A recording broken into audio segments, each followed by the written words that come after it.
All right. I am with Mr. Bentil. How are you, Mr. Bentil? I am good, sir. How are you? I'm very well, thanks. Welcome to the podcast. It's good to be here. I will tell you something at the end of this podcast. Okay. I've been holding it so much. I was like, I want to say it now, but I'll actually tell you. Keep it until the end. Up until the end, yeah. Sure. Mr. Bentil is a poet. Yeah. Okay. You are a man with he goes, what do you call this? He lives up to his name. Yes. Joseph. Oh, yeah. With the many colors. The many colors, yes. Yeah. Yeah, he's a multifaceted individual. I mean, you can play drums. You can. I don't know what kind you play. I think that's the best way to put it. That's a shorter list. Shorter list, exactly. That's a shorter list. And he's a renowned poetry. Do I call you A poet. a poet? Yes. Sir. I don't know why I was not. The English is running away. He's a poet, but I know this podcast is more professional. Yeah. And I did ask you to do some things for me. I don't know if or you're just gonna recite some of your. I'll recite something. Do you want me to do it now or No, later? we'll do it later at the end. Sure, that's But fine. yeah, the podcast is professionals, so Yeah. I just brought you for the professional side of things. Of course. And I know we just gotta do the entertainment at the end. Right at So the end. awesome! I just introduce yourself. What do you do? And All right. at least we can just get into the business. All right. So, like you said, my name is Joseph. I am currently a visuals communicator, previously known as a graphic designer.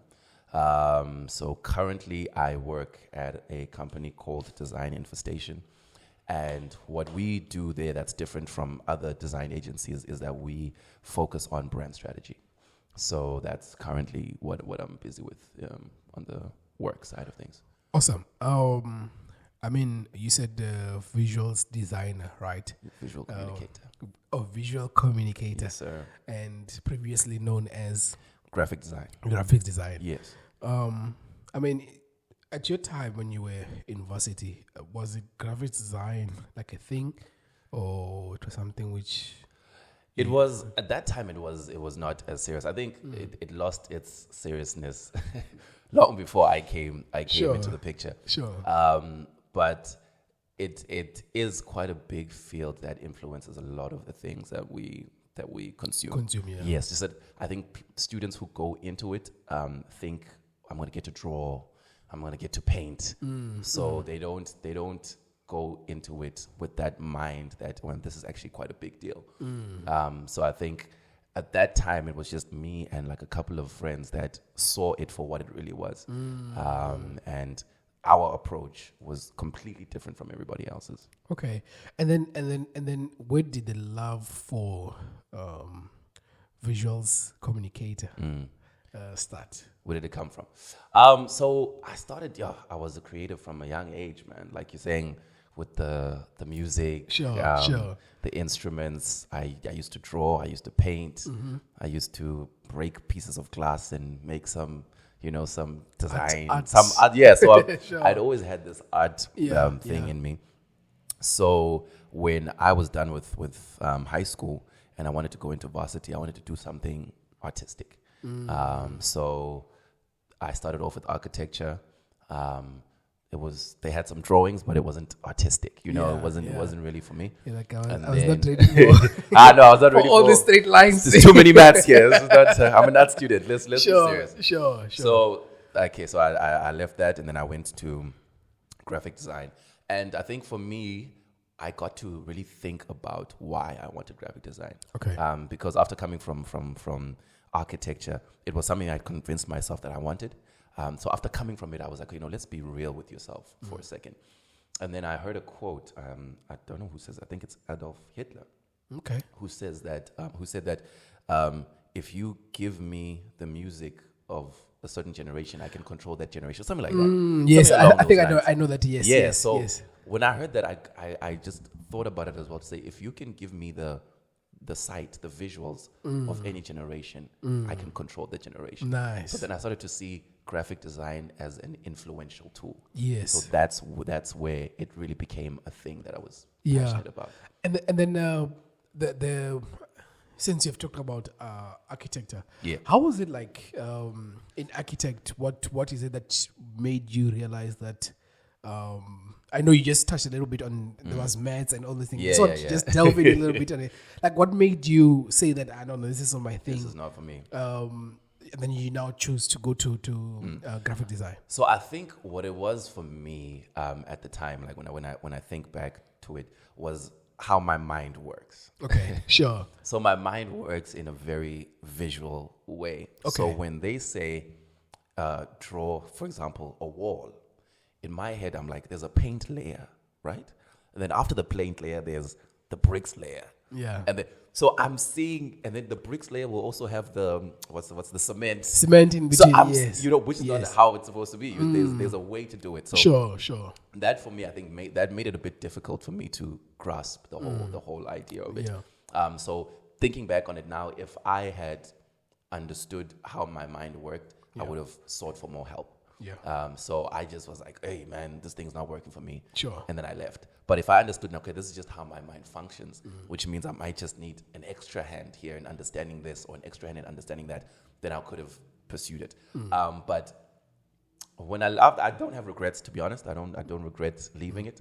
Obviously, I see my peers making that architecture money, and it's like, oh, Yeah, okay, that would have sure. been nice. But I feel like I made a good decision because of the understanding I have of the field. And you get to express yourself without having to feel like Yeah. this is a chore. Yes. I And express then, myself fully. and then so now you're doing graphics design, right?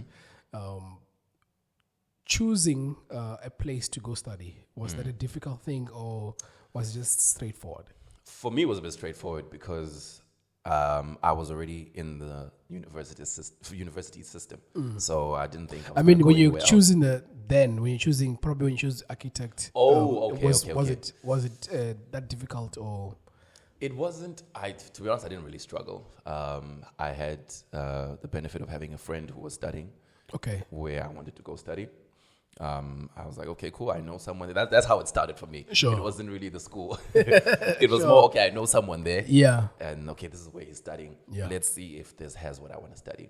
I saw that it had what I wanted to study, and then I went for it. So it wasn't a difficult process, to be honest. And then so I just want you now to I want us to get into the varsity side of things, Okay. graphics design. Yeah.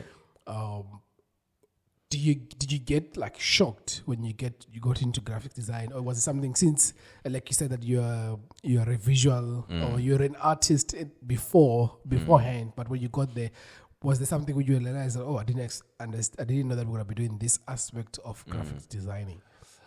To be honest, no. Okay. I was almost underwhelmed. To be honest, I was expecting more. I had started designing about maybe a good 2-3 years before I studied the course. I see. So I was Sure. designing on the side.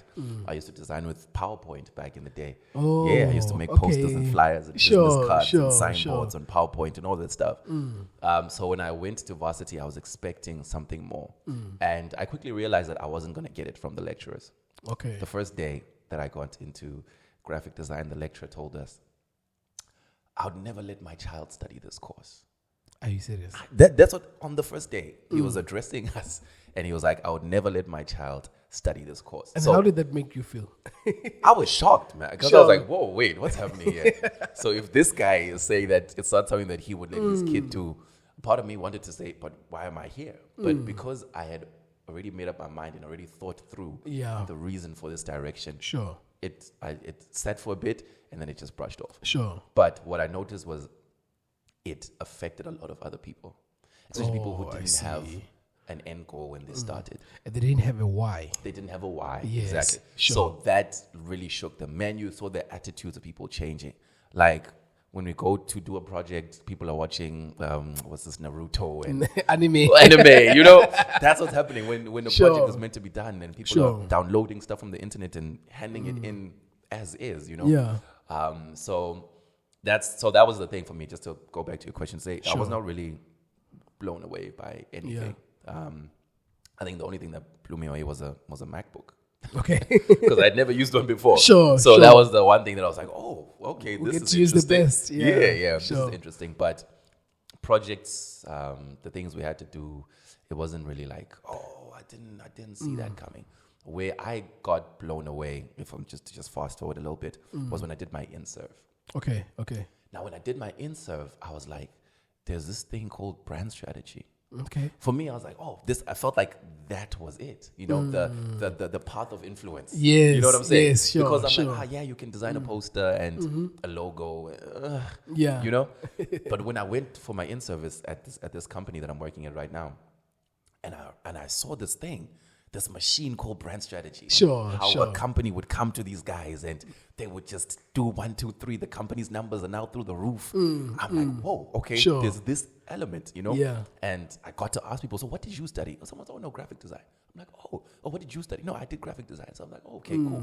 So even in this field, I can streamline and get to the place where I wanted to be in terms of influence. And then maybe we can just jump into the brand strategy. Sure. Right? Because you said that at first, I remember when we talked to you earlier on, you said the way that you grow in a company, you started as a designer. Yeah. So I think maybe we just want you to just do a timeline for us up Okay. until to where you are now, so that at least someone who wants to be a brand or maybe wants to be a graphic designer.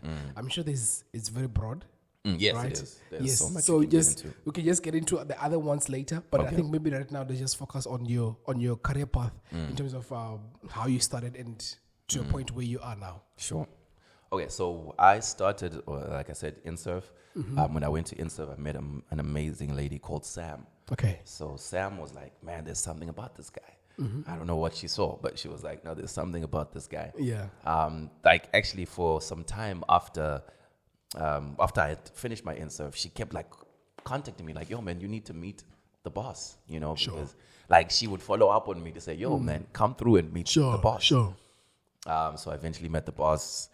One thing leads to another. I get the job. I get hired. Sure. So I get hired. But I think for to just give context for someone who is who thinks that you were just doing magic because there's just a mystical thing about you. Yeah. To be honest with you, I think you if we were to put in Cape Town, I know probably in South Africa.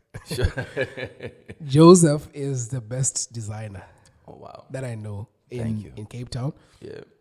And I remember when our pastor was telling us how you started from your first design and to where you are right now. And you know the name that I've given you, Musa. Yes, I've given him a name. It is the consuming fire.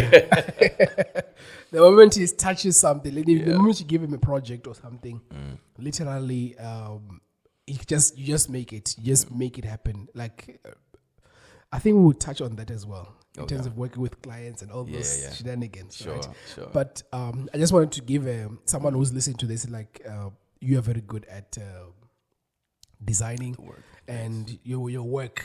Like it's really amazing. Thank you. And if you want to get hold of him, I will leave your. Are you open? I'm very open. Okay, I'm awesome. very open. I'll leave his number, and I think you can check some of his work. I'm sure you have a portfolio or something like that. Yes, we'll just do a link as well. Just share a link to the list. So that at least if someone wants to get hold of you, can just get hold of you.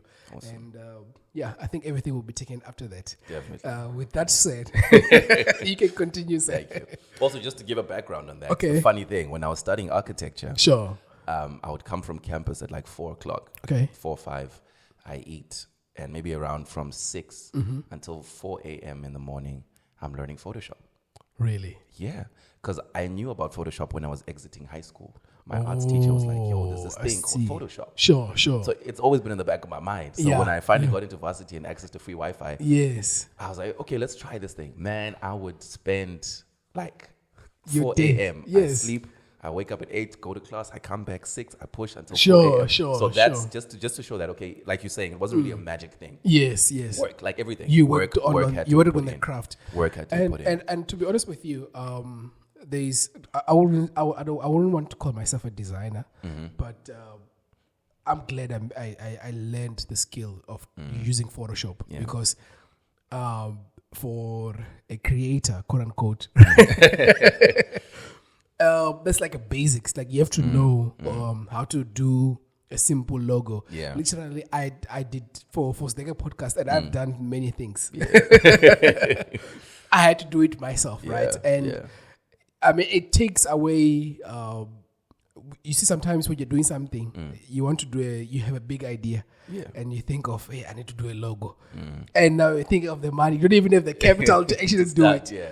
So I think Photoshop is a very good skill. It is. To learn, self-learn, because if you're using filters already, you're one step inside into getting into Photoshop. You've just entered. If you want to do a code, when you do those codes that doesn't look nice, you're one step into it, and that's how I learned. Sure. When I learned how to do codes, and from codes I realized that there's a consuming fire somewhere. And I remember how I learned how to do my podcast, my posters. I used to learn from you. I see your nice poster there. I was like, I can do it as well. And I know I'm 50% away from the actual thing. But it's a start. It's a start. Yeah. But I think just for someone who's listening to this is Photoshop, if you're in graphic design, if you have not really heard of it, do Photoshop. And I mean, there's other programs as well. Maybe we can get into that. Sure. Illustrator, InDesign, and all of those goodies. Adobe stuff, right? So you were saying that... oh, yes. Let's come back. Let's come back. So, Sam Lady, I got hired. I think that's where I was. So I started off as a junior designer. Okay. And then I worked. And then I think also I was just placed in a very good company. And I found the company in a very good place. Sure. My boss was in a space where he wanted to have a titleless company. To say that we should all be able to do anything within the company. Sure. So that's the time that I entered. So I started off as a junior designer by title, and then once that titleless company was introduced, I did different things. I would enter here, I'd enter here, I'd enter here, I'd enter here, and that's how the transition. It's a very short story, but that's how the transition went. Where I can put my strategic input here and there as well, and be a part of. So all of that happened because of how the direction that the company took. So it assisted me in being exposed to these different areas. What's the importance of being in a good company? Oh, it's very important. I feel like being in I'll say small. Or maybe even explaining what is a good company. Oh, a good company. Yeah. Okay, for me, I think there's benefits to starting in a small company. Okay. That's what I've learned. Straight out of varsity, I entered this. It's a small agency. We do big work. Don't get me wrong. Like we do very big work. Yeah. But we're a small agency. I think right now we're about 12 of us.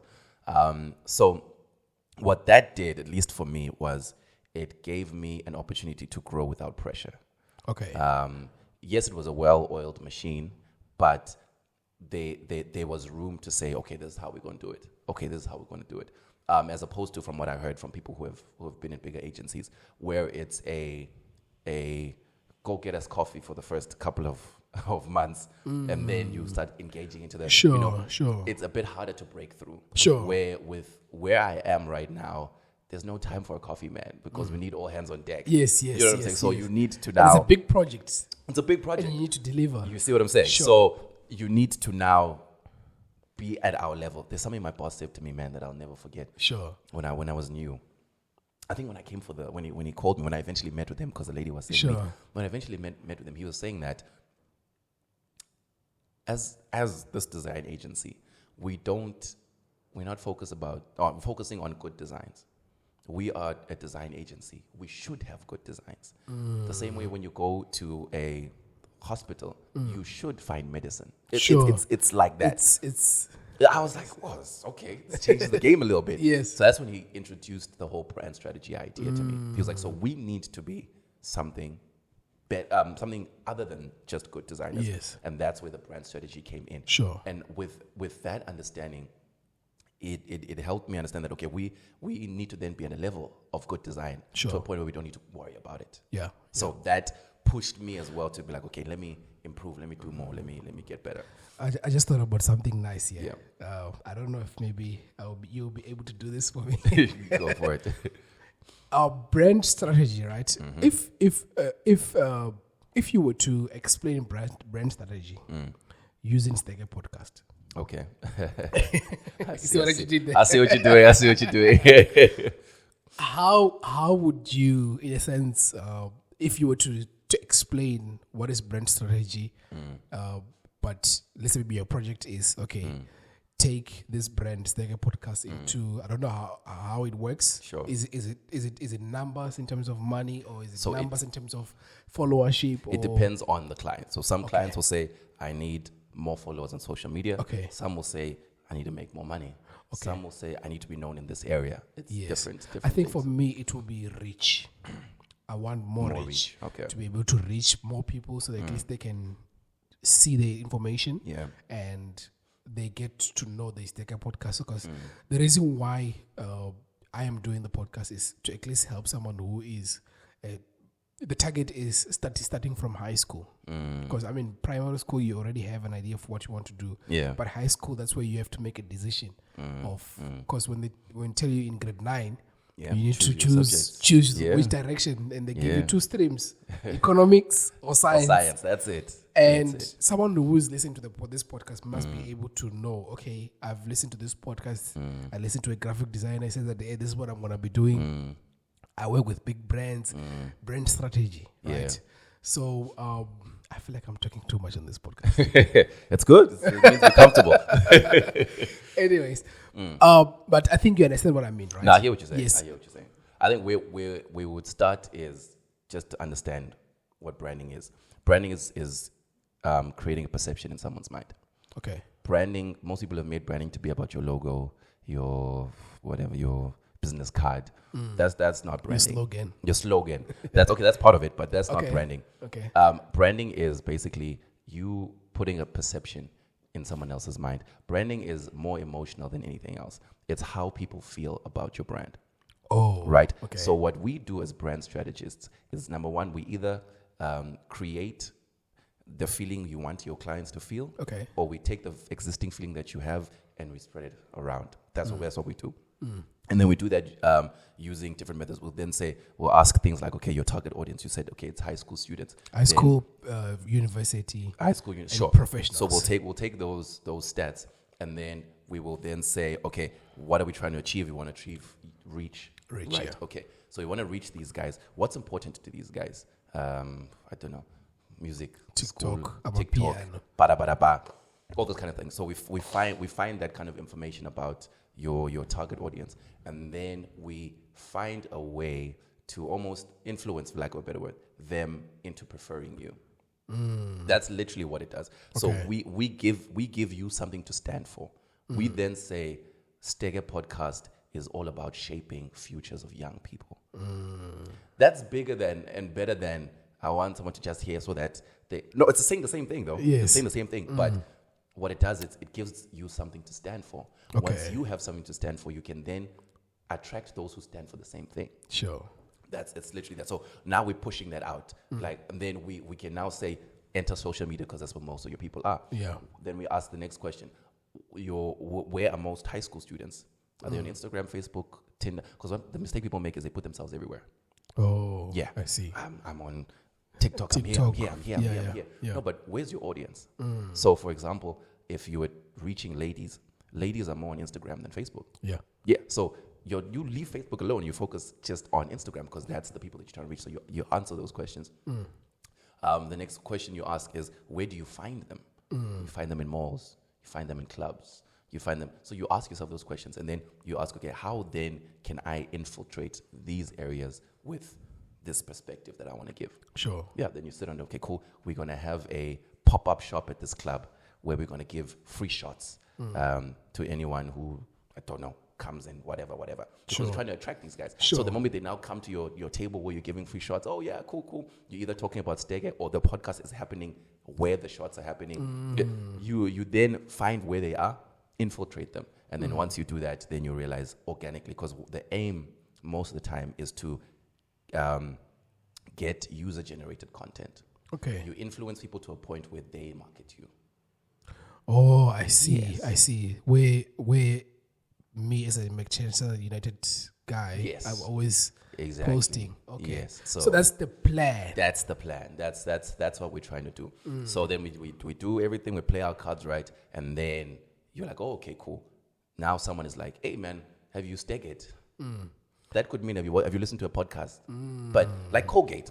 Yes. Sometimes you buy something else, but you'll still say, let's get Colgate. Yeah. You'll yeah. buy Acrofresh, but you'll be like, hey, did you buy the Colgate? The Colgate, yeah, so sure. they have so much placed the idea that toothpaste is Colgate. All toothpaste is All Colgate. toothpaste is Colgate. Sure. That's the thing. In some countries, cool drinks are Coke. Yeah, there was actually a Coke campaign Sure. where they were saying that, I don't know if you saw it, where they were saying that cool drink is not Coke, but they were saying it in Sutu. Like, not all cool drinks are Coke, but it's just like a funny thing. Yeah, right? yeah. So Coke has so much put it that to be refreshed by a liquid beverage Fizzy, yeah. means it must be Coke. They've created the perception. Sure. And the thing with advertising is a lot of people think they're making the decisions.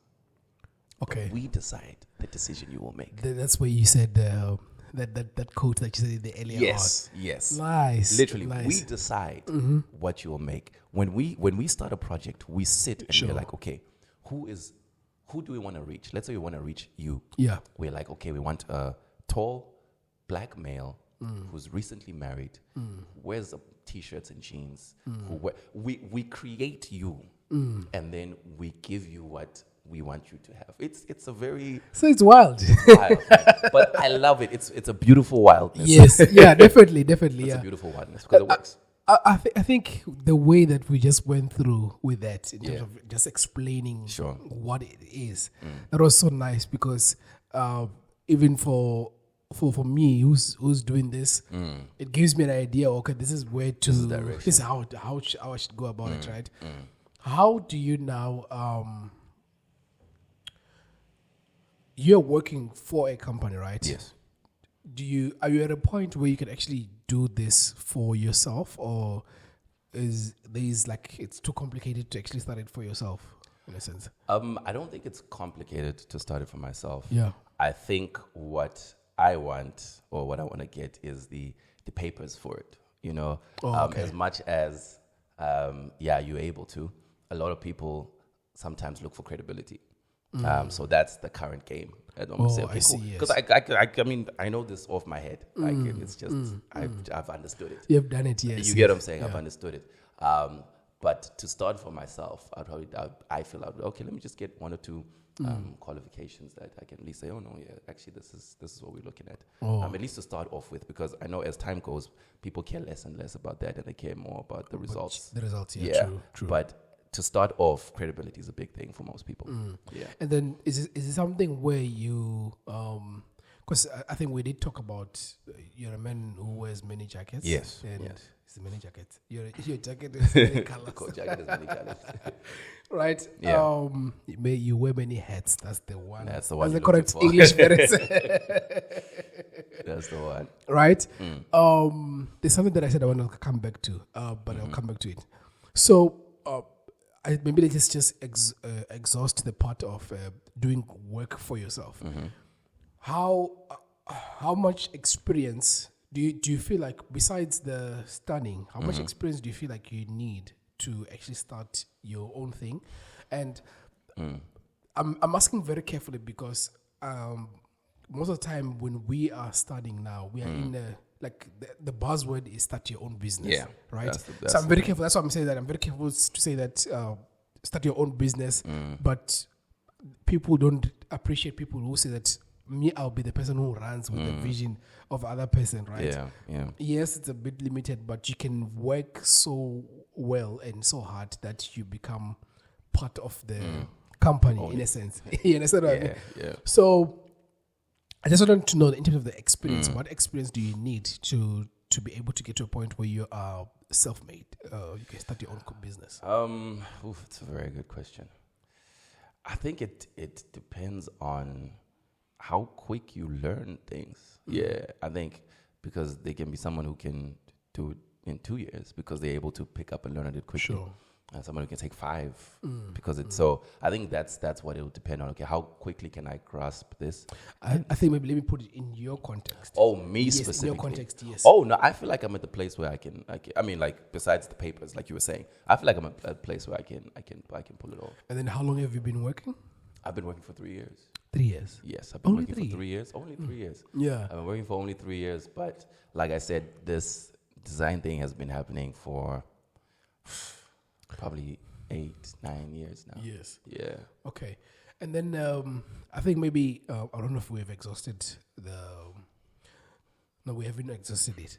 So the next question I wanted to ask is that maybe let's just get into the broad side of graphic design. All right. What are the different avenues that you can get in when Okay. you're doing graphic design? So graphic design, you can, number one, be a normal graphic designer where you're doing things like posters, flyers, banners, those stuff. Sure. So then there's second thing you can get into is illustration. Illustration, you can get into it for games. You can get it, so that now also opens a gaming avenue as well. Sure. Illustration for books, illustration for animations, also opens the animation avenue. So animation is also another big thing for a graphic designer. Okay. 3D modeling, 3D animation, like your Pixar movies and stuff like that. Graphic designers can get into that. Graphic designers can get into more graphic designers who have a corporate element. There is things like your chief creative officer that you can get into for a company where you can build up, which is it does have a design element, but it has a more corporate element to it as well. You can become a creative director. You can go into app creation, building and designing. That is your UX, UI space. Oh, I you see. can go into your web UX, UI. creation. What is Yes. User experience and user interface. Okay. Yes. Okay. So you can get into that space as Sure. well. You can get into the website space. You can get into the fashion space. You can get into the retail space. You can get into there's it's quite broad. You can do quite a lot with the graphic design qualification. Yeah. I think there's one thing that I actually love. There's a lot actually, but the one of the things on the list that you were mentioning there is the 3D modeling. Yes. That one is very nice I love because it. at least it's like you can create movies Yeah. out of it and Little ads. There's actually a company called Man versus Machine. So they. I know it. You know yes, it. Oh, yes. beautiful 3D work. Sure. I've been. Was that 3D or 2D? It's 3D. Man versus Machine. Okay. It's a company. It's not a movie. Oh. Yes, it's a company. It's a company. But I know. There's okay. a movie about it. A movie with the same Man name. versus Machine. I think I'm confusing it. There's a movie that went out, cartoon, with the child. It's like a family. He has a daughter, and the daughter and the father, they're always clashing. So they take a road trip Okay. to a varsity. So she said that she wanted to take a flight.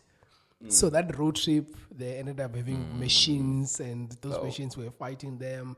Hectic. And in a nutshell, they were actually creating a bond as they were going through that. I think I explained it without giving it spoilers. So you can still go watch Yes, it. you can still go watch it on Netflix. I think it's there. There's something about Man and Machine. I thought you were talking about that. No, that this is a company. This is a company Okay. that focuses on the 3D animation All right. for Nike, for Adidas, for all of these big brands, and all they do is 3D. Sure. All they do is 3D. So that's another space that I'm just dibbling and dabbling in as well. Sure. Yeah, Sure. It's an But exciting space. you need a very good. Maybe we can just something that we can talk about. You need a very good computer to actually. Yes. Oh, yes. You can't just pick. No. That day, if you pick something that's not good, you'll be frustrated. Yeah. You need like a really good one. One I can suggest is either the MacBook, but the M2.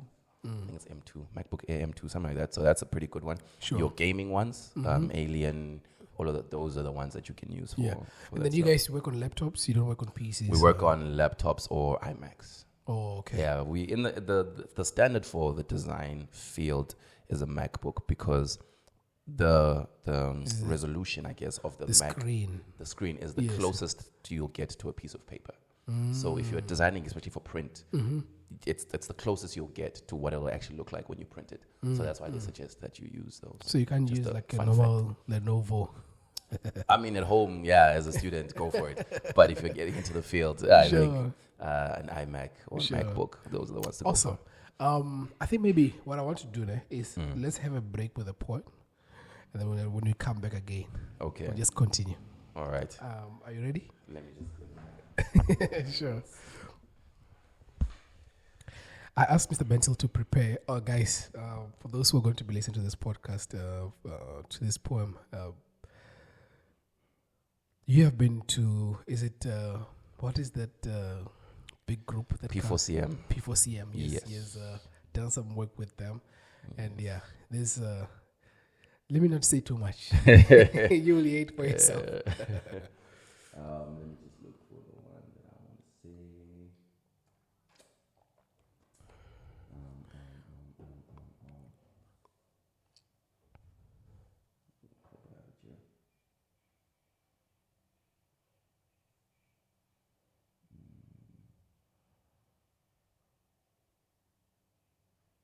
Oh, guys, for those who are listening, we're just looking for the for the poem. The poem. Yes. All right.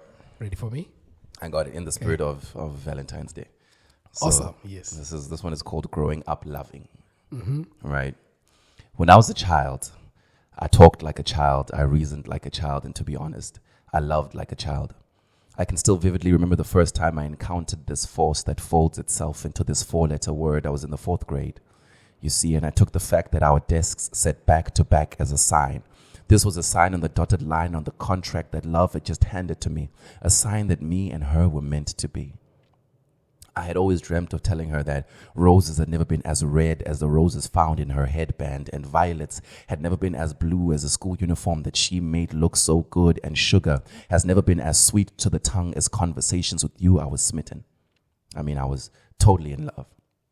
I loved her more than an episode of Dragon Ball Z during a school holiday. I'm sure there's some brothers who understand how serious this was. I loved her more than ice lollies after a rough game of touch rugby, and I was always amazed at how smart she was. It was like underneath the crown of her afro lay an army of soldiers that surrounded her mind and prevented every wrong answer from entering. It was like this girl just knew everything. I remember a time when she had asked me for a pencil, and that day I made a vow. I made a vow that when I grow up, I will buy her 1,000 million pencils so she could do all the maths that she wanted. This was when I was a child. When I was a teenager, I talked like a teenager. I reasoned like a teenager. And to be honest, I loved like a teenager. I can remember the first time my friends mustered up the courage for me to approach the one that made my innards melt. And as I began this journey to her as my destination, I began to ask myself strange questions like, has the sun always been this bright? Has my shirt always been this tight? Why is my neck suddenly itchy? But I moved forward, terrified of rejection. Then I decided to discard my friends' advice and everything else they said over there. In fact, I believe I exceeded their expectations, and I walked right past her because there was no way I was going to do that to myself. You see, those were the days. Those were the days where relationships were voted into power by folded ballot papers that read, I like you. Do you like me? Tick yes or no. Those were the days where primary school desks would boast with scars that read, I heart so and so. And as I grew a little older, my understanding of love became so and so as I was slowly ushered into a love that was made in this club.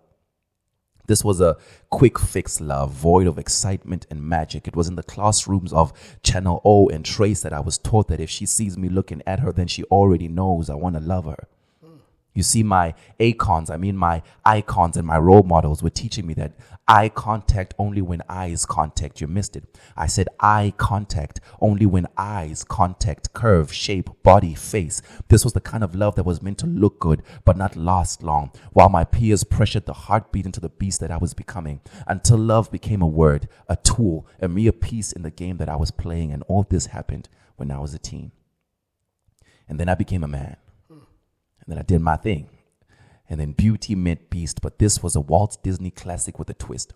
Right before my beastly self could give rise to its savage ways, in came a knight with shining armor that slayed the beast with the sword of the Spirit, which was the word of God. And as that double-edged sword came towards my eyes, it reflected a love that I had only heard about in fairy tales. This was a love that said, I will give it all for you before you even understand that you need all for me.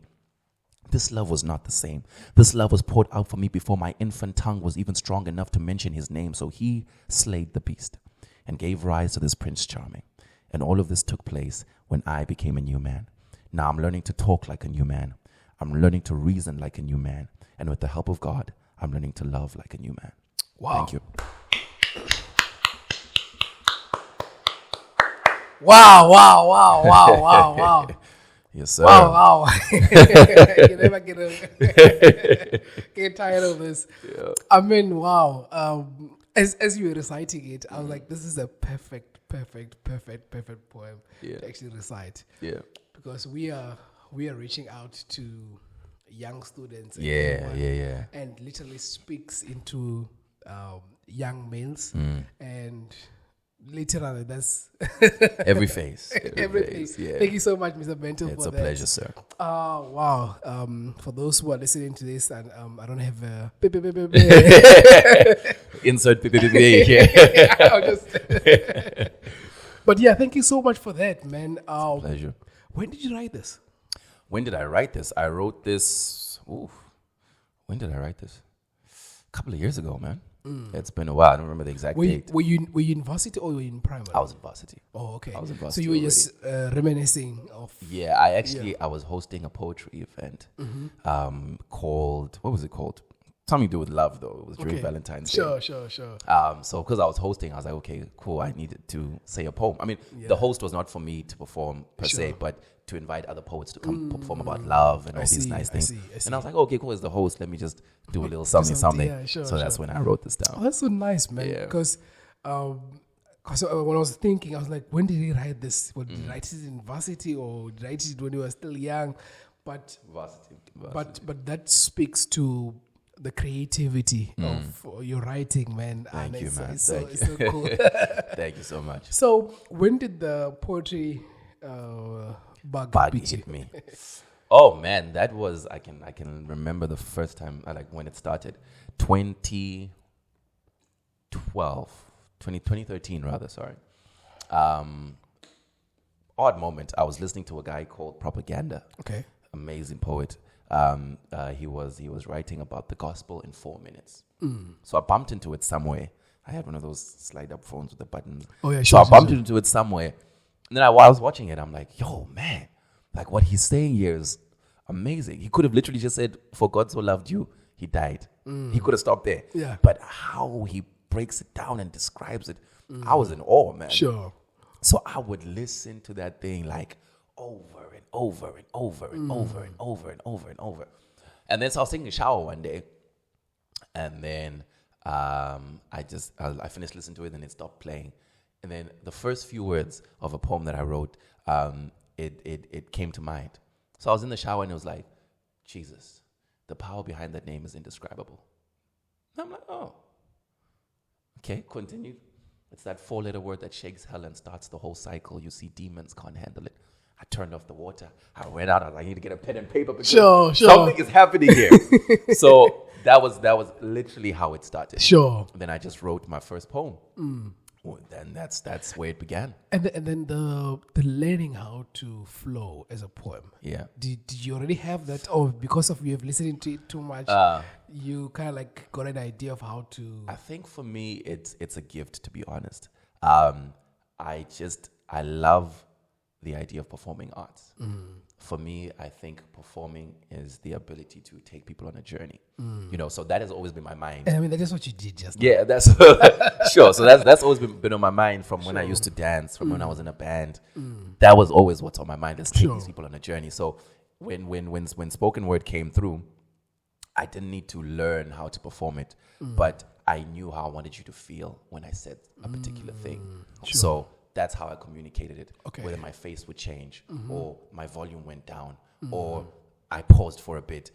All of those things are intentional because I either want you to think about your ex from grade 4, or I want you to. It's for me, it's a journey. So Yeah. I believe it was a gift from God. To be honest, I believe that part of poetry was definitely. And a I gift. guess you are a complete package. Oh, by the way, for those who are listening to this, Mr. Bentil is married. Yes, Happily please. married. Happily, to one wife. Yes, okay, one wife. So if you are thinking this beautiful voice, I wanted to, Be in to your call house. me to order. I'm very sorry, my sister. Yeah, but I was coming back to say that you're a complete package, right? Yeah. Because it's like that's what each and every human being who wants to start something needs. They need to have someone who's gonna be able to be a brand. You understand? Yeah. I mean, like, there's other things that you can also talk about in terms of being able to bring a team and all those stuff. But I feel like you're a complete package. Like, if you were to start anything poetry now, Yeah. you already have the branding strategist and all those other Yeah. stuff. Why am I saying that? I'm just saying that because Sure. Thank you. it's a very cool thing, man. Yeah. And you were saying that it was a God-given gift, right? Yes. And did you? Because I feel like the listening to that poetry from Bible Propaganda was like your training in a sense, right? Yes, I was unaware of it, but it definitely was. It's affected me, I think, unconsciously till this day. It was like a couple of years, like a year, if not 2 years ago. I did a poem, and then someone was like, "You sound like propaganda." Really? I promise you, like it's not like an intentional thing that I do, Sure. but unconsciously, in listening to it over and over and over and over, I guess it trained me in a way for how I do. I guess that's what they call catching the anointing. Yes, Yes. that's literally what happened. That's actually quite cool, man. That's Because literally what happened. I'm fighting to not bring myself in this conversation. I must not bring myself. Anyways. Yeah. So maybe for someone who was to, would you say that you have tips to maybe assist someone who says that they're a poet? Because what I've noticed now lately is someone who says that they're a poet and they just recite as if they are reading. The way you were reading now is not the way that you... Sure. I hope you get that. I hear what you're saying. What do you need to do to actually move from sounding like you're actually reading to sounding like you're actually performing it? I would say identify the kind of poet that you are. Start there. Okay. Some are the poets that read, Okay. right? They just need to clarify it from the beginning on your poster. It's poetry reading. Don't say it's slam poetry only for you to read poetry. Okay. Yeah, so there's nothing wrong with that. That's how some people work. So Yeah. just to decide the kind of poet that you are and link the right title, if you could say. Okay. There are some poets that I know that are strictly academia poets. I'm writing because I want this to be studied in English one day. Strictly that. So that's Our how James Baldwin. you get what I'm saying. So because Sure. they want it to be studied. Some people are like, "Yo, why don't you release a book?" I'm like, it doesn't work like that for me. Yes. I would rather release an audio. Audio, yes. Yeah, for me Because it's a package, actually. Exactly, Yes. it's a package. Because sometimes I say things, I add ad-libs, if you can put it in that way. Sure. Where I'm like, think about it, but it wasn't what I wrote down. But in the moment, Oh, you know what I'm saying? I see what you mean. Yeah. Yes, So yes, if you're expecting what you heard to be what you read, you might yeah. not. So I think for me, understanding my lane as a slam poet, I would not. It's write called a slam Yeah, so poet. it's slam poetry. What I do. Okay. Yeah. And then do you know like the different ones? There's I don't know the so there's the people who do poetry readings. I think that's the one. There's the slam poet. Those are the three that I know. People who just write to be published. Okay, There are those okay. who write to read, and then there are the dramatic ones. Yes. Like me and my crew. Yeah, wow. Let me give a shout out to your YouTube channel. Oh yes. Because you do have some I do have your I do have material YouTube. there, right? Yes, I do. What should they search for? So Joseph, which is spelled JOE_ZEF. Okay. Yes, that's me. You'll find me there when you look. Or you can search for my actual name, Joseph Bentil. Okay. They both show up. So, and then is there any poet, maybe if they're searching for a poetry that you did? Oh, okay. Maybe you A can just specific one? a specific one, yeah. There is one that is called New Man. I think that would be one that they can check out. Okay. There's another one that I did called A Woman's Worth, which is also quite nice. Yeah. From Response. Yeah. Sure. So there was, maybe those are the two they can check Sure. out. And then there's others. And then poetry. You asked me tips. That's where we were. Tips, yes. So that's tip number one. Identify where you fall. Sure. Tip number two, and I'm going to speak for the slam poets, is try your best to memorize your work. there's just something beautiful about a poet who comes on stage without a piece of paper. That's true. Already, it changes the game. It's so true. It already changes the game. So, like, what I would do, I would like recite and re-recite, and that's how I understood meditation. Actually, funny enough, because after some time, like, why I keep remembering this thing? It's like it's coming from a certain place. Sure. So it's because of that. Rethink, Reciting. re-say, re-recite. I'm walking from my classroom to the shuttle. I'm saying a poem. I'm walking from the shuttle drop-off point to my res. I'm saying a poem. I'm sitting in the shuttle. I'm thinking of a poem. That consistent thing. Sure. To a point, because for me, I thought that was the norm. Yeah, I thought that was the norm. And until I realized, oh, this is actually kind of unique. Yeah. Because everybody's like, how do you memorize all your poems? Because like they're all here.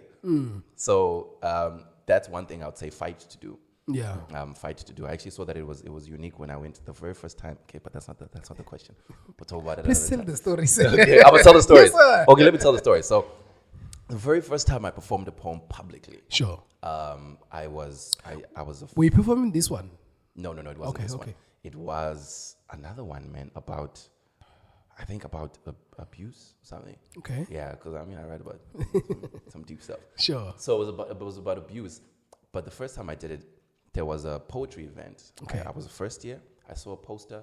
Poetry is happening. It's my newfound love. So I'm like, okay, let me go see what people are doing. Sure. So I get there, and I'm new. Don't forget, I just came to Cape Town. Sure. So I get to this venue. It was one of the residences. So I get there, and then the host comes to me. He's like, so how many poems are you doing? I'm like, who said I'm a poet? Because not everybody there was a poet. For me, that was just like the most weirdest moment ever. I'm like, how do you know that?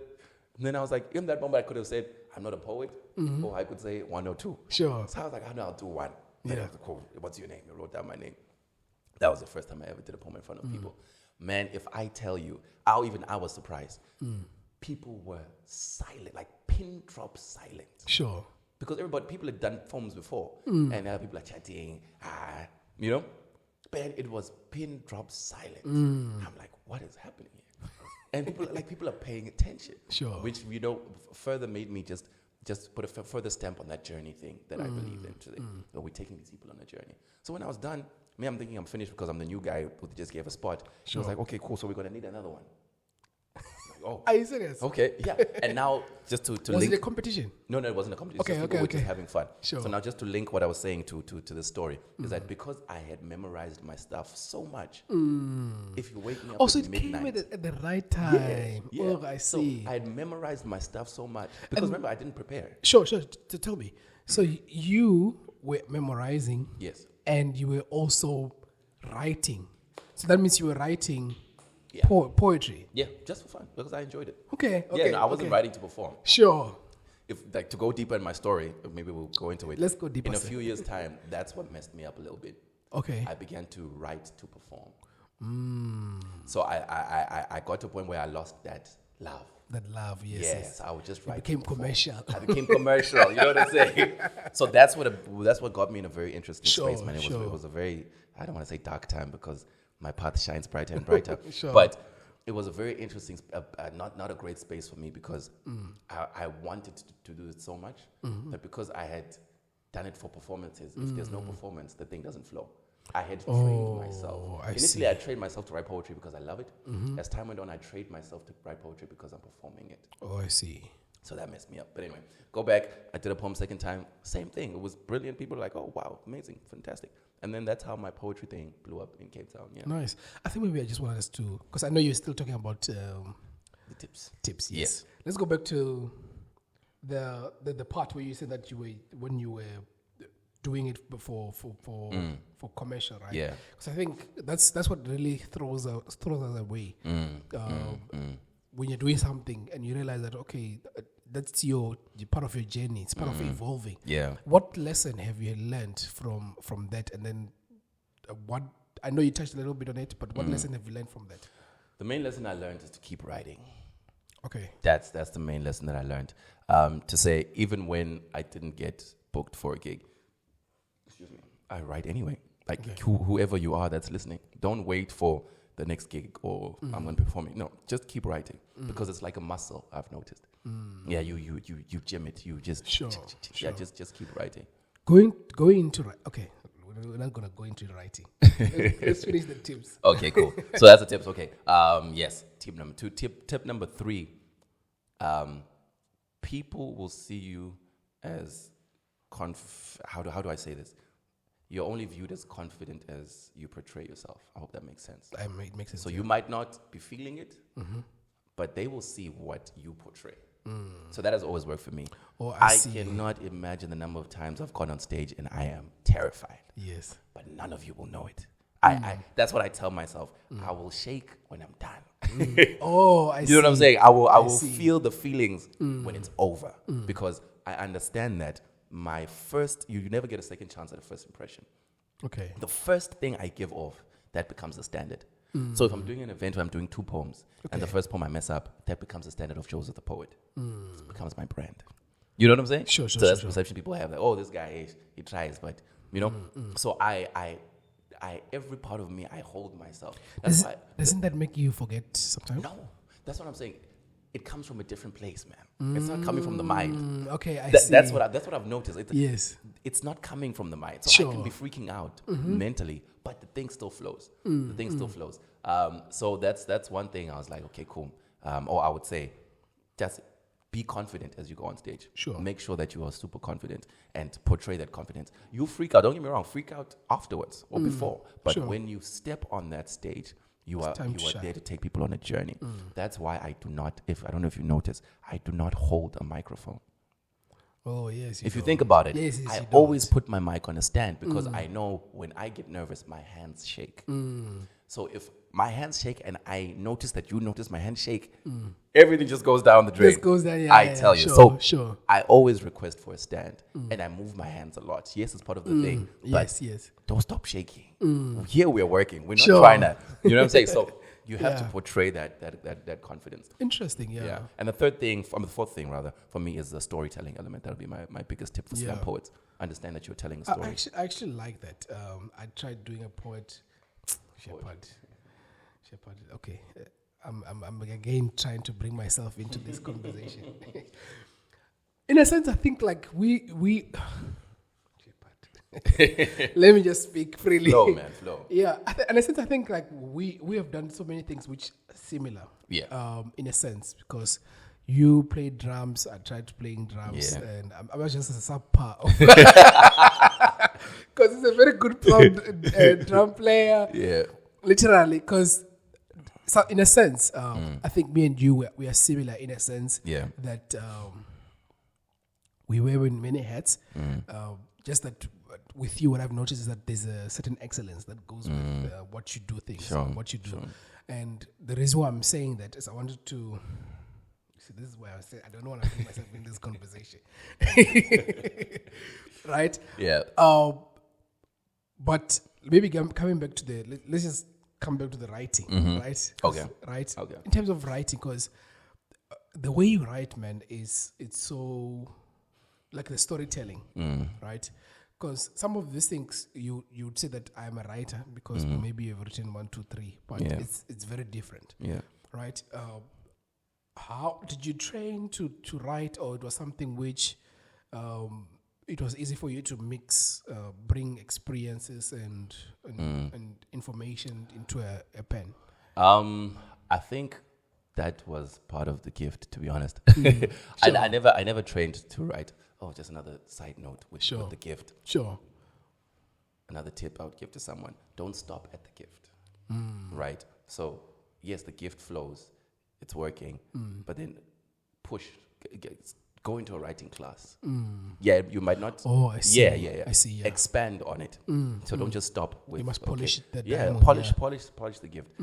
Just okay. Let me not side note. It's fine. Do the side note. You want to go to the side note? Yes. So I do voiceovers as well. Okay. So I started off as cool. I've got a cool voice. And then as I went into it, I'm like, no, okay, now I'm at a point where it needs more than my voice. Sure. Yeah, so then I went on, it was like a free online course. I watched, okay, how can I improve this thing? So the gift will only take you to a certain point, right? And from there, you need to put in the work. Sure. So that and it's not like the gift stops there. It's like it needs fuel. You know what I'm saying? So you fuel it with more more knowledge. information, yes, then yes, it yes. carries you again. So I see. just a side note. Sure. So going back to whoever's the listening. writing. So the writing. So the writing for me, I was just good in it. I was good in English back in high school. Yeah. I just loved it. I loved the language. I loved the whole poetry or whatever that we did at school. But for me, I was saying I felt like it was a gift as well. Being able to take a sentence like, "This is a green bottle," and say, "This bottle mimics the grass that grows." You know what I'm saying? Like, it's just something that I'm. Oh yeah, sure. I'm being honest here. Yes. I could say sound powerful and didn't know I did 4 years in Harvard English. Yeah. No, I didn't do 4 years in Harvard. Just being creative in a It's sense. just that's what I'm saying. I feel like my gift is creativity. Yes, my gift is creativity. If I am, sometimes my wife is always amazed. She's like, "Yo, how did you make the bed like this?" In my mind, I'm like, "Yeah, I just threw some things." You know what I'm saying? But for her, she's like, "Yo, the bed looks so good. Sure, you know, it's made so well." Sure. So my gift I've come to understand is creativity. So if I'm writing, I can write creatively. Yeah. If I'm doing something, I can do that's just how I'm wired. I think what I'm actually noticing on this podcast, right, is someone who is very gifted and is able to also play in the market, and you can also, let me use the word, monetize your gift as well. Yes. As long as you actually work on it, like you were saying. Definitely. And I think maybe I want to cap it here. Okay. I'm not sure if there's anything that you want us to talk about. No, I'm here to You be touch- interviewed. No, I know, good. I know. Because I want to make sure that we do justice to the things that you do as a person. Yeah. And then we can always just build on that later on. Sure. Yeah. So you just let me know if there's anything that maybe you wanted to get out of the conversation. I think I'm good, man. I like the direction we went. Yeah. Yeah. Awesome. I think because I want to wrap up now. Sure. Is thank you so much for coming through. Thanks for having me. And, this is the thing that I wanted to tell you. Oh, yes. So in December I did many podcasts. So you're the first podcast of Oh, wow. of the year. Nice. So that's why I'm Opening it. I was actually laughing with my wife. I was like, yeah, I'm so rusty. And I could feel it even now. Yeah. I'm losing conversations, Sure. and I'm just trying to get. So for those who are listening to this, please just bear with me. The man hasn't It's been a while. since the beginning of the year. It's been a while. What I've done is just the podcast I have done it at the beginning of the year. But yeah, Sure. thank you so much for wow. honoring the. Thanks for having me, man. It's exciting stuff. Sure. So with that said, thank you so much for coming. Thank you. And this was a very nice podcast. It was. I enjoyed it. And we, at least, I feel like this is so good because on the podcast, we talk so much about one person and we don't really get to the other stuff that they do. Yeah. Right? And I think you're the testament of a person who's doing work professionally and you can still wear many hats. Yeah, Right? Be a poet. Guys, Joseph is... I don't know how to explain this. Literally, okay, just go on his page, Joseph. Yeah. You'll see that you're gonna be blessed. Thank you, sir. Literally, you've written songs as well. I've written songs. Yes, I mean, so it's a lot. So basically, I think this is more of an encouragement that anyone who's doing this is, look, guys, you can be a professional and still wear many hats. Definitely. And the master of none. Oh yes, jack of all trades. Jack of all trades. It's a master but of apparently there's a way that it doesn't stop there.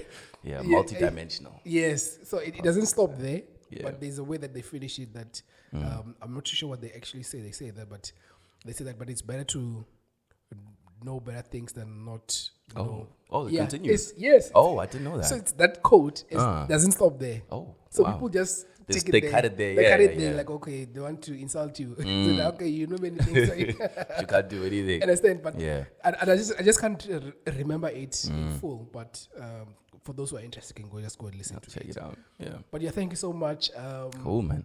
I think there's just one thing I'm just thinking about right now. So before we round up, Yeah. For people who are like multi-skilled, one thing that I had to deal with was the how to do everything at once.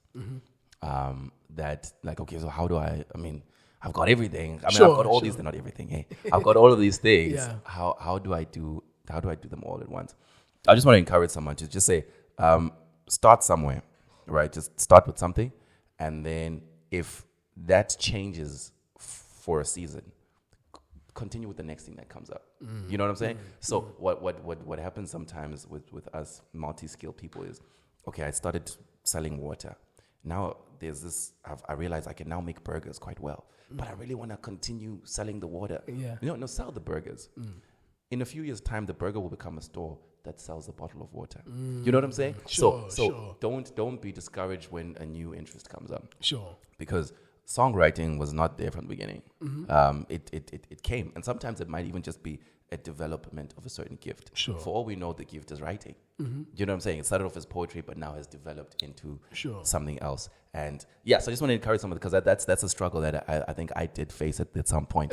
Say, man, there's so many things I can do. Why is it like I can only do this and then not this at the same time? But do what you into at this moment, at this time, or what's pushing at this moment. Flow with it. Give it your all. Somewhere along the line, I promise you, things will line up. Things will line up. Yeah. I think you just celebrated nice, because I always ask people how to encourage someone. Oh, I guess I went ahead of you there. Sorry about that. No worries.